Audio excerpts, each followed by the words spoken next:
Pembelajaran sebelum adanya pandemi COVID-19 menyebar di Indonesia itu sangat menyenangkan karena antara siswa dapat berinteraksi langsung dengan temannya, bahkan mereka dapat bermain bersama, sehingga gurunya juga dapat melihat perkembangan siswanya. Tapi setelah adanya pandemi COVID-19 menyebar di Indonesia, kini dunia pendidikan juga terkena imbasnya. Yang awalnya pembelajaran dilakukan tatap muka atau secara langsung, kini sudah serba online atau melalui daring dari rumah masing-masing. Saudara, sistem pembelajaran secara daring terpaksa masih harus dilakukan di kebanyakan sekolah di tanah air. Kondisi ini harus dijalani demi mencegah penyebaran virus corona di lingkungan sekolah. Sehingga kini sekolah menjadi kosong tanpa penghuni karena pembelajaran dilakukan di rumah mulai dari tingkat taman kanak-kanak sampai perguruan tinggi. Begitupun dengan gurunya, mereka melakukan pekerjaan atau mengajar itu melalui online. Maka dengan adanya pandemi ini, banyak anak yang putus sekolah.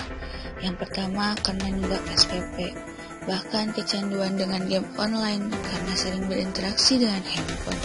Selain itu, banyak siswa yang putus sekolah karena lebih baik bekerja untuk memenuhi kehidupan sehari-hari.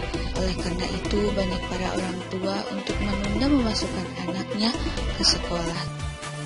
Kalau begitu, bagaimana peran orang tua dalam mendampingi anaknya ketika pembelajaran online? Dalam rangka penanganan COVID-19, pemerintah Indonesia menerapkan peraturan PSBB. Hal itu dilakukan dengan harapan virus tidak menyebar lebih luas lagi dan upaya penyembuhan dapat berjalan dengan maksimal.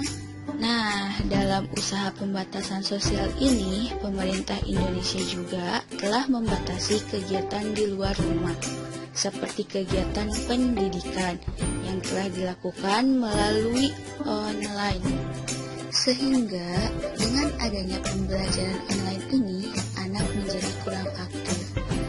Dan disinilah salah satu motivasi yang berasal dari luar diri anak, ialah orang tua. Apalagi saat pandemi COVID-19 saat ini. Maka dari itu, peran orang tua sebagai orang yang dekat dengan anak dinilai sangat penting, terutama dalam memotivasi belajar. Karena ketika motivasi belajarnya itu rendah, maka dapat menyebabkan rendahnya keberhasilan dalam belajar. Lalu bagaimana cara orang tua untuk menyikapi hal ini? Nah, jadi hal yang paling utama yang harus dilakukan orang tua ialah jangan panik dan jangan stres dalam menghadapi situasi seperti ini. Karena di saat krisis seperti sekarang ini merupakan masa adaptasi yang penuh kebingungan dan ketidakpastian. Bahkan banyak orang tua dan anak yang masih belum familiar terhadap teknologi. Karena keadaan seperti ini pasti tidak mudah, dan hal ini menjadi suatu keadaan yang normal dan wajar. Yang kedua, dari pihak orang tua harus sadar terlebih dahulu bahwa sekarang ini kegiatan belajar mengajar bukannya diliburkan, melainkan diganti metodenya. Yang awalnya belajar tatap muka, sekarang diganti menjadi belajar via online. Yang ketiga, orang tua harus mengusahakan bahwa fasilitas untuk belajar online itu sudah tersedia, mulai dari handphone sampai sambungan internet.